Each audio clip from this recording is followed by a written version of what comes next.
حضرت ذوالقرنین رضی اللہ تعالیٰ اللہ تعالیٰ نے انہیں زمین میں اقتدار دیا تھا۔ 4 لوگ دنیا میں ایسے ہو چکے ہیں جنہیں اللہ تبارک و تعالیٰ نے پوری دنیا میں اقتدار دیا، ایک وقت میں پوری دنیا کا ایک ہی بادشاہ۔ 2 مسلمان تھے، 2 کافر۔ مسلمانوں میں حضرت سلیمان علیہ السلام اور جناب ذوالقرنین علیہ السلام، اور کافروں میں بخت نصر اور نمرود۔ یہ 2 لوگ ہیں جنہیں اللہ نے پوری دنیا میں اقتدار دیا، اور پھر اس کے بعد آنے والے وقت میں اللہ تعالیٰ امام مہدی کو سارا اقتدار عطا فرمائے گا پوری دنیا کا۔ حضرت ذوالقرنین کے بارے میں 2 روایات ہیں، ایک تو یہ ہے کہ وہ نبی تھے اور ایک یہ ہے کہ نہیں وہ ولی تھے، لیکن مجھے حضرت مولا علی شیر خدا رضی اللہ تعالیٰ عنہ کا قول ملا ہے جس میں آپ نے فرمایا کہ نہیں وہ نبی نہیں تھے، تو اس لیے میرا نظریہ یہی ہے کہ وہ اللہ کے ایک نیک بندے تھے۔ اللہ نے انہیں پوری زمین میں اقتدار دیا۔ وہ ایک مہم پہ نکلے، ان کا ارادہ بنا کہ میں ذرا دنیا کا چکر لگاؤں، تو انہوں نے سفر شروع کیا کہ میں دیکھوں ذرا سورج غروب کہاں ہوتا ہے۔ تو فرماتے میں پہنچا، بڑا گیا، لیکن میں اس مقام تک پہنچ گیا جہاں سورج غروب ہوتا ہے، تو پھر میں نے دیکھا کہ ایک سیاہ کنواں ہے جس کے اندر جا کے وہ چھپ گیا ہے، لیکن رب کریم کی اس حقیقت تک میں پہنچ سکا نہیں۔ پھر آپ فرماتے ہیں کہ میں آگے نکلا تو مجھے ایک قوم کے بارے میں بتلایا گیا جو بڑی خونخوار قوم تھی، بڑی خونخوار، اس کو یاجوج اور ماجوج کہا جاتا ہے۔ یہ قوم اتنی خونخوار تھی کہ یہ درندوں کو بھی کھا جایا کرتے، اتنے لمبے چوڑے ان کے قد تھے، اتنے زیادہ طاقتور تھے کہ سانپ اور بچھو بھی کھا جاتے تھے۔ یہ نکلا کرتے تھے سبزے کے دنوں میں تو ساری کھیتیاں اجاڑ جاتے تھے، ہر چیز تباہ کر جاتے تھے، حتیٰ کہ انسانوں تک کو کھا جاتے تھے۔ تو حضرت ذوالقرنین جب وہاں پہنچے، اللہ تبارک و تعالیٰ نے انہیں ان مظلوم لوگوں کا مددگار بنایا جن پر یاجوج اور ماجوج کی قوم ظلم کرتی تھی۔ انہوں نے آپ سے کہا کہ حضور مہربانی فرمائیں، اس قوم سے تو ہماری جان چھڑائیں۔ آپ نے فرمایا تم میری مدد کرو۔ انہوں نے کہا حضور کس طرح؟ فرمایا بس جسمانی طور پر میری مدد کرو۔ تو آپ نے پھر وہاں ایک دیوار بنائی، لوہا کاٹ کر، سیسا پگھلا کر، پتھر ڈال کر ایک بڑی موٹی تازی دیوار بنائی، اور اتنی اونچی بنائی، اور پھر اس کے چاروں جانب آگ جلائی تاکہ وہ لوہا اس طرح پگھل جائے کہ وہ دیواروں کے ساتھ چپک جائے، تاکہ کوئی آدمی پیر رکھنا چاہے تو پیر رکھ کے اس پہ چڑھ نہ سکے۔ آپ نے وہ دیوار بنائی۔ اب اس قوم کا حال یہ ہوا کہ وہ اس کے اندر قید ہیں، وہ صبح جب اٹھتے ہیں تو اس کو توڑنا شروع کرتے ہیں، توڑتے رہتے ہیں، تو جب شام ہوتی ہے تو ان میں سے ہر روز ایک شخص کہتا ہے اتنی رہنے دو، باقی کل کریں گے۔ لیکن جب وہ سویرے اٹھتے ہیں تو اللہ تعالیٰ اس دیوار کو پھر سے مضبوط فرما دیتا ہے۔ نبی کریم علیہ السلام نے فرمایا قرب قیامت میں ایک وقت آئے گا، قیامت کے قریب جا کے ایک ٹائم ایسا آئے گا کہ اس مخلوق میں سے ہی ایک شخص پکارے گا اور پکار کے کہے گا کہ اب سو جاؤ انشاءاللہ۔ اللہ ان کی زبان پہ جاری کہے گا اب سو جاؤ اور سویرے انشاءاللہ یہیں سے شروع کریں گے۔ تو فرمایا وہ چونکہ انشاءاللہ کہیں گے تو پھر اللہ تبارک و تعالیٰ اگلے دن اس دیوار کو وہیں پہ رکھے گا جہاں رات کو انہوں نے اسے چھوڑا تھا۔ اگلے دن وہ توڑیں گے تو دیوار ساری ٹوٹ جائے گی، اور پھر اللہ تبارک و تعالیٰ کا فضل ہوگا تو مسلمان کی طرف وہ بڑھیں گے، وہ قتل و غارت کریں گے، پھر سے وہی درندگی کریں گے۔ تو پھر حضرت عیسیٰ علیہ السلام ان کے لیے دعا کریں گے۔ تو دعا کا یہ حال ہوگا کہ ان کے وجود پر کچھ ایسی چیزیں برآمد ہوں گی جن کی وجہ سے وہ مر جائیں گے، ختم کر دیے جائیں گے۔ قیامت کے قریب جا کے وہ دوبارہ آئیں گے۔ اس کے بعد پھر اللہ تبارک و تعالیٰ نے سورہ کہف کی آخری آیات میں 7 سمندر اور ان جیسے اور بھی آ جائیں، فرمایا 7 سمندر ہوں اور ان جیسے اور بھی آ جائیں اور مل کر وہ روشنائی بن جائیں تو میرے رب کے کلمات ختم ہونے سے پہلے سمندر ختم ہو جائیں گے۔ اور آخری آیت میں اللہ تعالیٰ نے فرمایا کہ اے رسول صلی اللہ تعالی علیہ وسلم آپ کہہ دیجئے کہ میں تمہاری طرح ہی ایک بشر، انا بشر مثلکم، میں بھی تمہاری طرح ایک۔ اب مثلکم کا بہت سارے لوگوں نے ترجمہ اپنی طرح کا کر لیا ہے، حالانکہ حضور صلی اللہ تعالی علیہ وسلم نے فرمایا کہ بشر ہونے میں تمہاری طرح ہوں، رسول ہونے میں تمہاری طرح نہیں، اللہ کا حبیب ہونے میں تمہاری طرح۔ اور وہ یہ جو میں کہہ رہا ہوں نا نہیں، تو یہ صحیح بخاری کے لفظ ہے۔ حضور نے فرمایا ایکم مثلی، کون ہے تم میں جو میری طرح ہو؟ اور تو اپنے رسول کے بارے میں یہ کہے کہ بکریاں چرا رہے تھے تو معاذ اللہ انہیں پتہ ہی نہیں تھا کہ میں نبی بن جاؤں گا، ایسی کوئی بات نہیں۔ اعلیٰ حضرت فرماتے ہیں اللہ اللہ وہ بچپنے کی پھبن، یعنی بچپن میں بھی رنگ ڈھنگ نرالے تھے میرے رسول۔ اللہ اللہ وہ بچپنے کی پھبن، اس خدا بھاتی صورت پہ لاکھوں سلام، اس خدا بھاتی صورت پہ۔ اور مرحوم اعظم چشتی نے بھی ایک جملہ بڑا خوبصورت کہا، اس نے کہا تیری حیات پاک کا ہر لمحہ پیغمبر لگے۔ انہوں نے اپنے چچا کو بے جان بتوں کی عبادت سے روکا، عذاب الہی سے ڈرایا۔ اس نے کہا کہ آپ ہمیں ہمارے خداؤں سے پھیرنا چاہتے ہیں، اس سے رک جائیں ورنہ ہم آپ کو سنسار کر دیں گے۔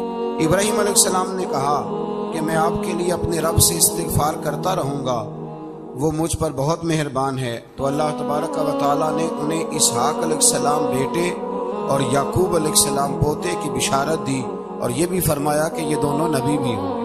پھر آیت نمبر 51 سے لے کر 58 تک مختلف انبیاء کا ذکر ہے۔ اللہ تعالیٰ نے اس میں فرمایا کہ حضرت موسیٰ کو برگزیدہ رسول، نبی اور اللہ کا رازدار کہا گیا، اور حضرت ہارون کی نبوت کا بیان بھی ہوا، اور حضرت اسماعیل کو وعدے کے سچے، نماز اور زکوٰۃ کا حکم دینے والے رسول اور نبی اور اللہ کا پسندیدہ قرار دیا گیا۔ ادریس علیہ السلام کو صدیق نبی قرار دیتے ہوئے فرمایا کہ ہم نے ان کو بلند جگہ پہ بٹھایا۔ کہاں ہے ادریس علیہ السلام؟ چوتھے آسمان میں بھی اور جنت کا قول بھی ہے۔ دو روایتیں ان کے بارے میں ملتی ہیں، ایک تو یہ ہے کہ وہ حضرت ملک الموت سے ایک دفعہ کہنے لگے تو میرا یار نہیں بن جاتا؟ اللہ ہی بھلا کرے۔ حضرت اسرائیل کو کہنے لگے دوست بن جاتے ہیں، دوستی ہو گئی۔ فرمانے لگے یار موت کا ذائقہ کیسے چکھاتا ہے؟ کہنے لگا میں آپ کو چکھا دیتا ہوں۔ آپ کو موت کا ذائقہ چکھایا اور دوبارہ پھر روح ڈال دی، آپ اٹھ کے بیٹھ گئے۔ کہنے لگے دوزخ تو دکھا، میں وہ بھی دکھا دی، فرمایا جنت تو دکھا، جنت بھی دکھائی۔ تو کہنے لگا واپس چلیں، فرمانے لگے اب تو نہیں جانا۔ کیوں؟ فرمایا رب فرماتے ہم فیہا خالدون، جو جنت میں آئے گا یہیں رہے گا۔ نے کہا جناب وہ تو پہلے موت کا ذائقہ چکھنا ہے، پل صراط جو دوزخ کے اوپر ہے وہاں سے گزرنا ہے۔ تو آپ فرمانے لگے یہ دونوں کام میں کر چکا ہوں اور تو نہیں کرائے، لہٰذا میں آ گیا ہوں تو میں نے یہیں پہ رہنا ہے۔ اب حضرت ملک الموت علیہ السلام نے عرض کی مالک یہ تیرا بندہ، فرمایا تیری دوست بھی اس کے ساتھ لگی تھی تو میری توفیق سے ہی لگی تھی، اور یہ یہاں تک آئے بھی میری توفیق سے ہی ہے، میرا ارادہ بن گیا انہیں یہاں رکھنے۔ میری طلب بھی تو تیرے کرم کا صدقہ ہے، میری طلب بھی تو تیرے کرم کا صدقہ ہے۔ یہ پاؤں اٹھتے نہیں بلکہ یہ اٹھائے جاتے ہیں، تو یہ بھی تو اس کا کرم ہوتا ہے نا کہ وہ کس طرح کر کے کسی کو نوازتا ہے۔ آیت نمبر 59 میں اللہ تعالیٰ کے فرما بردار اور سرکش بندوں کے احوال اور جو ان کے آخرت میں احوال ہوں گے ان کا ذکر کیا گیا۔ آیت نمبر 66 میں بتایا گیا ہے کہ منکرین آخرت حیات بعد الموت کے بارے میں ہمیشہ شک میں مبتلا رہے۔ انہیں یقین ہونا چاہیے کہ مرنے کے بعد دوبارہ وہی خالق زندہ کرے گا جس نے پہلی بار بغیر کسی نام و نشان کے پیدا۔ آیت نمبر 76 میں بتایا کہ جو لوگ گمراہی میں مبتلا ہیں ان کے ابتلا میں اضافے کے لیے مہلت کی مدت بڑھا دی جاتی ہے، اور جو ہدایت یافتہ ہیں ان کو مزید استقامت نصیب ہوتی ہے۔ اللہ کے ہاں ثواب اور انجام خیر کے اعتبار سے باقی رہنے والی نیکیاں سب سے زیادہ بہتر۔ ایسی نیکیاں کریں جو باقی رہیں ہمیشہ، کیا کہتے ہیں صدقہ جاریہ۔ آیت نمبر 81 میں فرمایا کہ مشرکین اس امید پر اللہ کے سوا معبودان باطل کی عبادت کرتے ہیں کہ مشکل میں ان کی مدد کریں گے۔ فرمایا ہرگز نہیں، وہ ان کے دشمن بن کے عبادت کا انکار کریں گے۔ آیت نمبر 88 میں بتایا کہ کفار نے اللہ کی طرف اولاد کی نسبت کر کے نہایت سخت بات کی۔ یہ تو اتنا سنگین جرم ہے کہ اس سے آسمان پھٹ پڑے، زمین شک ہو جائے اور پہاڑ ریزہ ریزہ ہو جائیں۔ مزید فرمایا کہ آسمان اور زمین میں جو کوئی بھی ہے سب اللہ کے حضور بندے بن کے حاضر ہوں گے۔ آیت نمبر 97 میں فرمایا جو لوگ ایمان لائے اور نیک کام کیے عنقریب رحمان لوگوں کے دلوں میں ان کی محبت پیدا فرما دے۔ یہ جو شرک والا معاملہ ہے نا یہ بڑا سادہ سا ہے۔ کچھ لوگ آج نئے فلسفی اٹھے ہیں تو وہ کچھ عجیب و غریب سی باتیں دہریوں جیسی کرنے لگے ہیں، اور بعض مضامین ہم دیکھتے ہیں تازے جو چھپتے ہیں ان کے اندر بھی وہ اشارتاً کنایاتاً مذہب کی بنیاد پر تقسیم نہیں ہونی چاہیے، انسان بحیثیت انسان قابل تکریم ہے۔ تو ایک بات سمجھ لیں کہ جو مکان کی رجسٹری آپ کے نام ہے اگر کوئی اور دعویٰ کرے اس کا تو آپ کو برداشت ہے؟ یہ ہو نہیں نہ سکتا میاں۔ ملک میں وزیر کئی ہو سکتے ہیں پر وزیر اعظم ایک ہوتا ہے، اس کو سمجھ لیں۔ تو جب اللہ کی توحید میں کوئی کسی کو شریک ٹھہراتا ہے تو بہت بڑا جرم کرتا ہے، وہ بہت بڑا جرم کرتا ہے۔ یوں سمجھ لیں کہ جیسے آپ کی 5 مرلے کی زمین پہ کوئی آ کے قبضہ کرے، اسے مار دینے کو دل کرتا ہے۔ اس لیے یہ ساری زمین رب کریم کی ہے، آسمان و زمین کا خالق اور مالک ہے۔ تو شرک ناپسندیدہ بات، ناپسندیدہ۔ سورہ طٰہٰ شروع ہوتی ہے۔ اس سورہ طٰہٰ میں نبی پاک صلی اللہ تعالی علیہ وسلم کو رب کریم نے فرمایا کہ محبوب قرآن اس لیے نازل نہیں کیا تھا کہ آپ مشقت میں پڑ جائیں۔ نبی کریم لمبی لمبی نمازیں پڑھتے تھے، لمبی لمبی۔ تو قرآن مجید نے کہا طٰہٰ ما انزلنا علیک القرآن لتشقیٰ، محبوب قرآن اس لیے نازل نہیں کیا کہ آپ مشقت میں پڑ جائیں۔ حضور لوگوں کو بڑی جد و جہد کے ساتھ دین کی طرف بلاتے تھے، تو کہا محبوب قرآن اس لیے نازل نہیں کیا تھا کہ آپ مشقت میں پڑ جائیں۔ آپ تو مشقت کرنے لگ گئے۔ وہ یا رب اپنے محبوب کو کہہ رہا ہے، جیسے سورہ مزمل میں بات ہوئی نا کہ محبوب تھوڑا آرام بھی فرما لیا کرے، محبوب تھوڑا آرام بھی فرمائے۔ پھر فرمایا کہ یہ قرآن نصیحت کے لیے نازل ہوا ہے، اور اللہ ظاہر و باطن سب کو جانتا ہے، اور وہ وحدہ لا شریک ہے، اور سارے اچھے نام اسی کے۔ آیت نمبر 10 میں فرمایا کہ مدین سے واپسی کے سفر کے دوران موسیٰ علیہ السلام اس واقعے کا بیان کیا کہ وہ اپنی جگہ پر رکے ہوئے تھے، تو وہیں انہیں غیب سے ندا آئی کہ اے موسیٰ میں آپ کا رب ہوں، آپ وادی مقدس میں ہیں تو ادباً اپنے جوتے اتار دیجئے، میں نے آپ کو چن لیا ہے، میرے پیغام وحی کو توجہ سے سنیے، میں اللہ وحدہ لا شریک ہوں، میری بندگی کیجیے، میری یاد کے لیے نماز قائم کیجیے، قیامت آنے والی ہے، اسی کی طرف آپ توجہ فرمائیے۔ اسی موقع پر آپ کو جو معجزات عطا کیے گئے ان کا بھی ذکر ہے، اور وہ ہم پیچھے بہت ساری جگہوں پہ اس کا ذکر کر آئے کہ اللہ تعالیٰ نے ان کو ایک ایسا عصا عطا فرمایا تھا کہ وہ ایک دم میں ہی بہت بڑا اژدہا بن جایا کرتا تھا، اور پھر حضرت سیدنا موسیٰ علیہ السلام اپنا ہاتھ گریبان میں ڈال کے نکالتے تھے تو آفتاب کی طرح روشن ہو جاتا۔ اقبال کہتے ہیں ید بیضا لیے بیٹھے ہیں اپنی آستین، ید بیضا لیے، چمکتے ہوئے ہاتھ ہیں ان کے، تو یہ اپنی آستینوں میں چھپا کے بیٹھے ہیں۔ پر اقبال نے یہ ولیوں کے لیے کہا ہے، نہ پوچھ ان خرقہ پوشوں کی، ارادت ہو تو دیکھ، ارادت ہو تو محبت کے ساتھ دیکھ، تنقید کے ساتھ تو پتہ ہے پھر بندے کو کوئی شے نہیں ملتی، آنکھیں گونگ ہو جاتی۔ ارادت ہو تو دیکھ ان کو، ید بیضا لیے بیٹھے ہیں اپنی آستینوں میں۔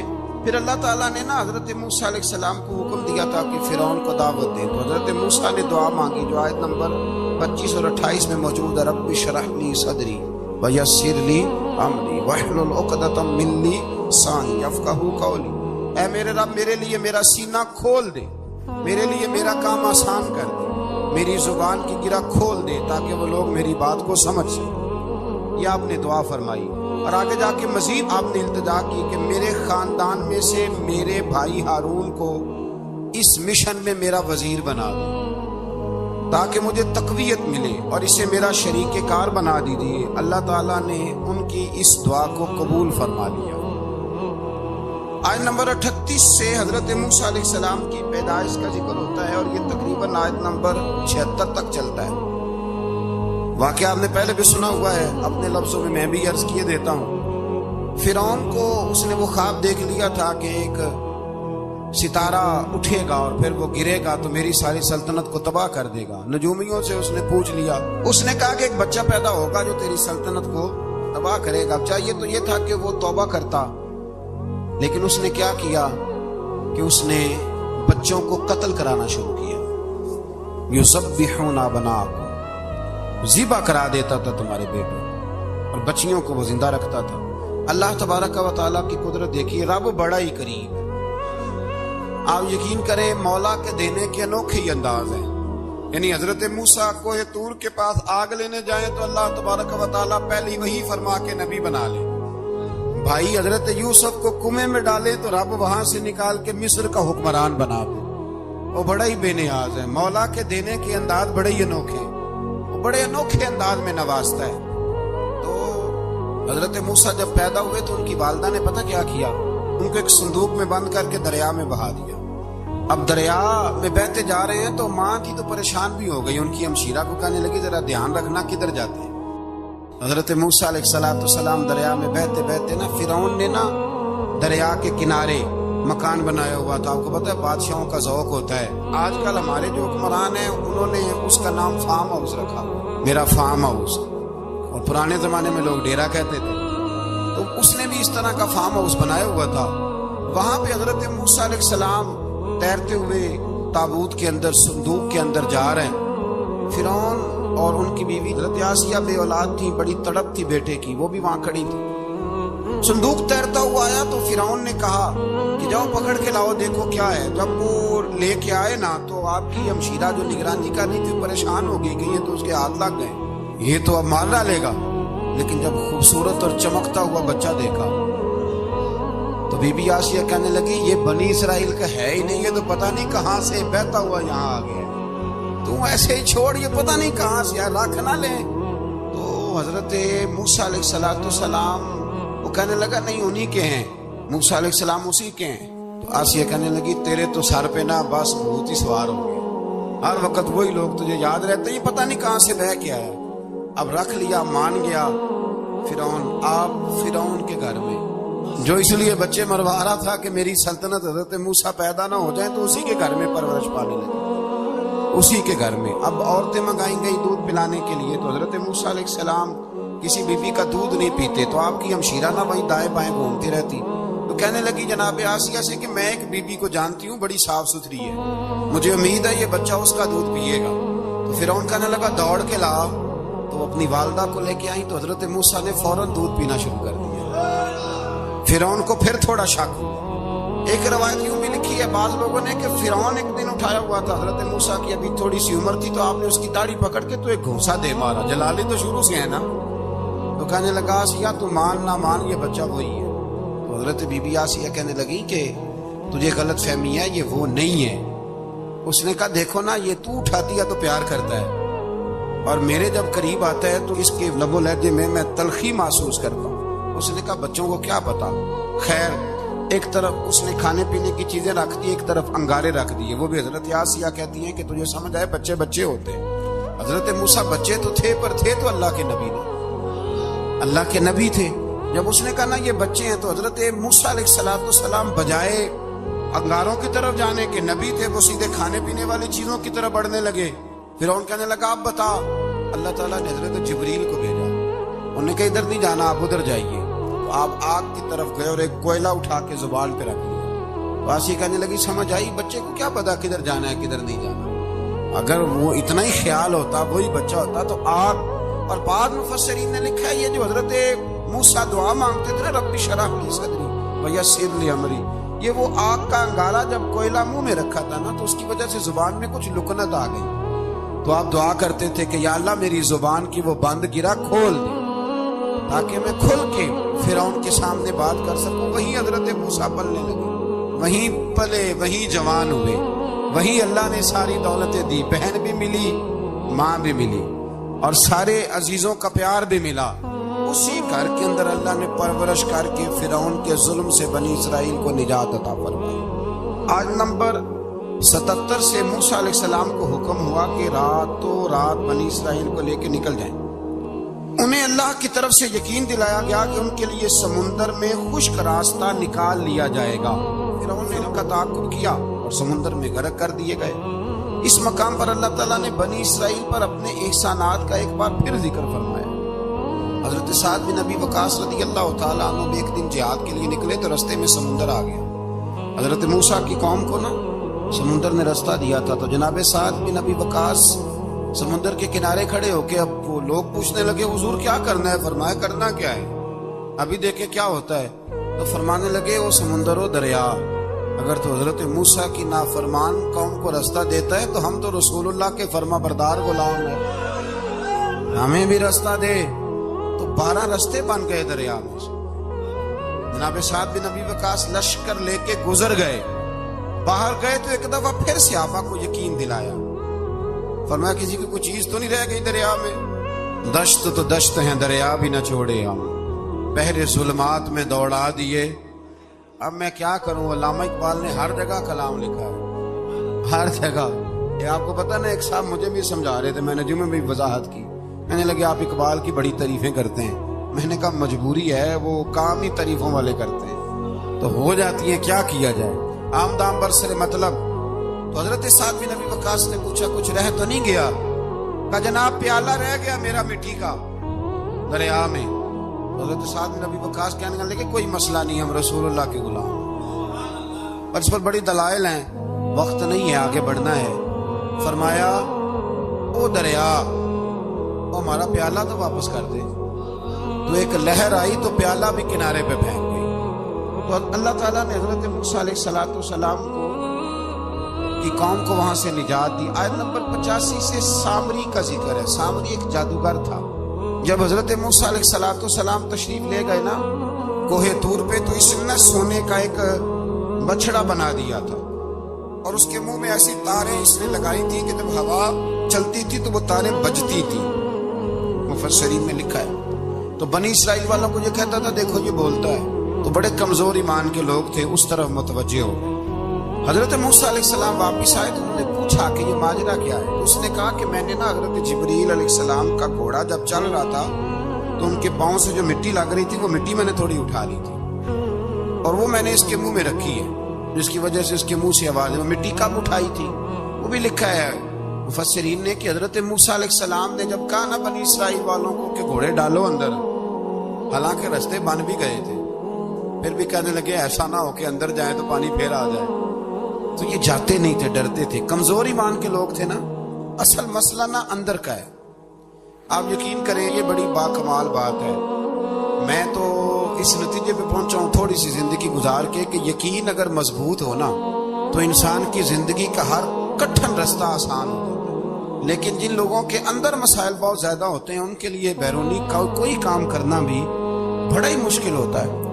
تو یہ لوگ کہنے لگے کیسے اندر جائیں گے تو پھر نہ پانی مل جائے۔ تو حضرت جبریل امین آئے گھوڑی پہ بیٹھے ہوئے، انہوں نے آگے آگے گھوڑی دوڑائی، تو آگے گھوڑی دوڑی تو ان کے گھوڑے خود بخود پیچھے دوڑ پڑے۔ حضرت سیدنا جبریل کی گھوڑی جہاں پیر رکھتی تھی وہاں سے سبزہ اگتا تھا۔ سامری جادوگر تھا، حیرت انگیز چیزوں کو جمع کر لیتا، اس نے وہ جمع کر کے رکھ لی اور بچڑا بنا دیا۔ تو حضرت موسیٰ علیہ السلام نے جب اس سے پوچھا تو اس نے یہ بات بتائی اور کہنے لگا یہ تدبیر مجھے میرے نفس نے سجائی تھی۔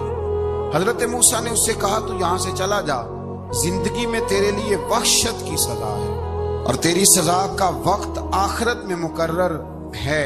وحشت کا بھی عذاب ہوتا ہے کچھ لوگوں کو وحشت کا عذاب یہ ہوتا ہے، یعنی انسان ہر وقت خوف زدہ رہے۔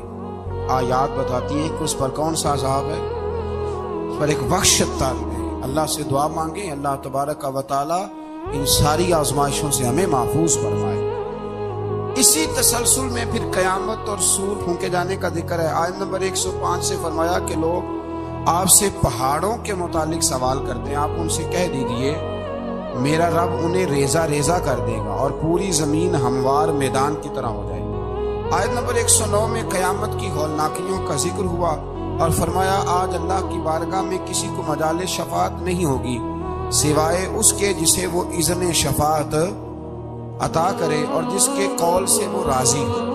آیت نمبر 110 سے اکھڑی گردنوں کے حی و قیوم کے سامنے جھکنے، ظالموں کے نامراد ہونے اور مومنین صالحین کے کامیاب ہونے کا ذکر ہے۔ آیت نمبر 114 میں علم میں اضافے کی تعلیم کے لیے دعا ارشاد فرمائی گئی ہے جو بڑی معروف ہے، رب زدنی علما۔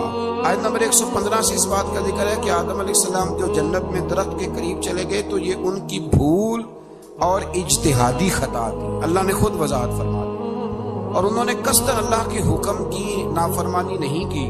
آدم علیہ السلام کو جنت میں داخل کر کے بتایا کہ یہاں نہ بھوک لاحق ہوگی، نہ بے لباسی ہوگی، نہ پیاس لگے گی، نہ ہی دھوپ کی تپش محسوس ہوگی، اور یہ کہ آپ اپنے دشمن شیطان کی چالوں سے بچے رہیں گے۔ اس مقام پر قرآن نے اس موضوع کو پھر بیان کیا کہ شیطان نے وسوسہ ڈالا اور مخلص اور ہمدرد کا روپ دھار کر ان کو بہکایا۔ انہوں نے ممنوع درخت سے کھا لیا سو ان کے ستر کھل گئے اور جنت کے پتوں سے اپنے ستر کو ڈھانپنے لگے۔ پھر اللہ نے ان کی توبہ قبول کی اور جنت سے زمین پر بھیج دیا۔ آیت نمبر 124 سے اللہ تعالیٰ نے فرمایا جو ہماری یاد سے غافل رہے گا ہم اس کے لیے معیشت تنگ کر دیں گے. ومن اعرض عن ذکری فإن له معیشۃ ضنکا. جو ہماری یاد سے غافل ہوگا اس کے لیے زندگی اس پر اللہ تبارک و تعالی ہر وقت اپنی یاد کی توفیق عطا فرمائے. آیت نمبر 130 سے اللہ تعالیٰ نے ارشاد فرمایا ان کی باتوں پر صبر کیجیے. سورج کے طلوع اور غروب ہونے سے پہلے اپنے رب کی حمد کے ساتھ تسبیح پڑھتے رہیے اور رات کے بعض اوقات میں اور دن کے حصوں میں بھی تسبیح پڑھتے رہیے تاکہ آپ کا رب راضی ہو جائے اور آپ بھی راضی ہو جائیں. مزید فرمایا کہ اپنے اہل خانہ کو نماز کا حکم دیں اور خود بھی نماز پر قائم رہیں اور نیک انجام صرف تقوی پر کاربند لوگوں کے لیے. لوگ کیا کہیں گے؟ لوگوں کے لیے الزام لگانا، پروپیگنڈا کرنا بڑا ہی آسان کام ہے. دو ہی تو کام دنیا میں آسان ہے، ایک بدگمانی کرنا اور ایک غیبت کرنا. اور اتنا مزیدار کام ہے کہ آپ ساری دیہڑی کرائیں، کوئی بندہ تھکنے کو تیار ہے معاذ اللہ ثم معاذ اللہ سارا دن. اور اگر آپ کہیں کہ اللہ کا ذکر کرو، تسبیح لے لو، صرف 500 دفعہ درود شریف پڑھ لو، تو پھر کیا بنے گا؟ کام یاد آ جائے گا. بہت سارے لوگ نکل لیں گے. کبھی کبھی کچھ چیزیں بڑی یاد رہ جاتی ہیں. ایک شاعر نے ایک شعر کہا تھا، میری تھوڑی سی شعری ذوق ہے تو مجھے دلچسپی ہے، رہ جاتی ہیں کچھ باتیں ذہن میں. ایک دفعہ ہمارے ایک دوست کے بارے میں کچھ پروپیگنڈا ہونے لگا تو میں نے انہیں ایک شعر لکھ کے بھیجا. مجھے یاد تھا، میں نے ایک شعر لکھا. کسی شاعر نے کہا تھا کہ مخلوق تو فنکار ہے اس درجہ کے پل بھر میں، سنگے در کعبہ سے بھی اسلام تراشے. کعبے کے اندر سے مٹی لے کے لوگ بت بنا لیتے اور اللہ کا شریک بناتے ہیں. تو کہنے لگا شاعر کہ مخلوق تو فنکار ہے اس درجہ کے پل بھر میں، سنگے در کعبہ سے بھی اسلام تراشے. تم کون ہو، کیا چیز ہے داغے کبابی، لوگوں نے تو مریم پہ بھی الزام تراشے. لوگ تو منٹ لگاتے ہیں، وہ جو رہی مسجد میں، پلی مسجد میں، لوگوں نے الزام لگانے کا وقت آیا تو الزام لگا دیا. سید عائشہ صدیقہ پہ لگا دیا، صدیق کی بیٹی اور صدیقہ. آپ سوچ سکتے ہیں کہ لوگ کہاں تک جاتے ہیں اور باتیں کہاں تک پہنچتی ہیں. تو یہ میرے رب کریم کا فضل اور کرم ہے کہ جناب مریم کی برات کا اعلان بھی قرآن نے کیا اور حضرت عائشہ صدیقہ کی برات کا اعلان بھی قرآن پاک نے فرمایا. یہ بھی قرآن مجید نے فرمایا ہے. اور کل پرسوں بھی بات ہو رہی تھی حضرت یوسف علیہ السلام کی. تو الزام تو لگتے رہتے ہیں. تو میں نے اس دن بھی سوال کیا تھا، پھر دہراتا ہوں کہ غلطی کیا تھی حضرت یوسف کی؟ کبھی کنواں اندھیرا، کبھی بھائیوں کے تھپڑ، کبھی مصر کا بازار.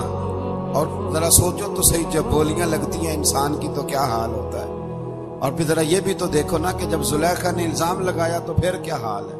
اور پھر 12 سال کی جیل. اور رب فرماتے ہیں شان میں نے یوسف کو ہی عطا فرمائی. تو حضرت مریم سلام اللہ علیہا جب وہ بیٹا لے کے گئی ان کے پاس تو انہوں نے کہا یہ کہاں سے آ گیا؟ آپ فرمانے لگی میں نے تو چھپ کر روزہ رکھا ہوا ہے، اسی سے پوچھ لو یہ کہاں سے آیا ہے، یہی بتائے گا. پنگوڑے میں تھے حضرت عیسیٰ علیہ السلام، پنگوڑے میں. تو قرآن مجید کہتا ہے کہنے لگے قال انی عبد اللہ. حضرت عیسیٰ بولے اور بول کے کہنے لگے میں اللہ کا بندہ ہوں. اور آتانی الکتاب، خالی نہیں آیا، کتاب ساتھ لے کے آیا. وجعلنی نبیا، اور اس نے مجھے نبی بنا کے بھیجا ہے.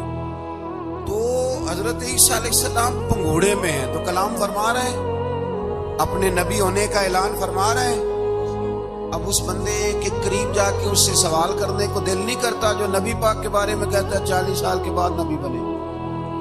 یہاں پنگوڑے میں حضرت عیسیٰ کلام کریں، پنگوڑے میں، اور وہ پنگوڑے میں کہے میں نبی ہوں. اور تو اپنے رسول کے بارے میں یہ کہے کہ بکریاں چلا رہے تھے تو معاذ اللہ انہیں پتہ ہی نہیں تھا کہ میں نبی بن جاؤں گا. ایسی کوئی بات نہیں. اعلیٰ حضرت فرماتے ہیں اللہ اللہ وہ بچپنے کی پھبن، یعنی بچپن میں بھی رنگ ڈھنگ نرالے تھے میرے رسول.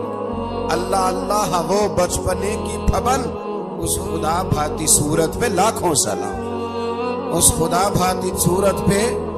اور مرحوم اعظم چشتی نے بھی ایک جملہ بڑا خوبصورت کہا، اس نے کہا تیری حیات پاک کا ہر لمحہ پیغمبر لے.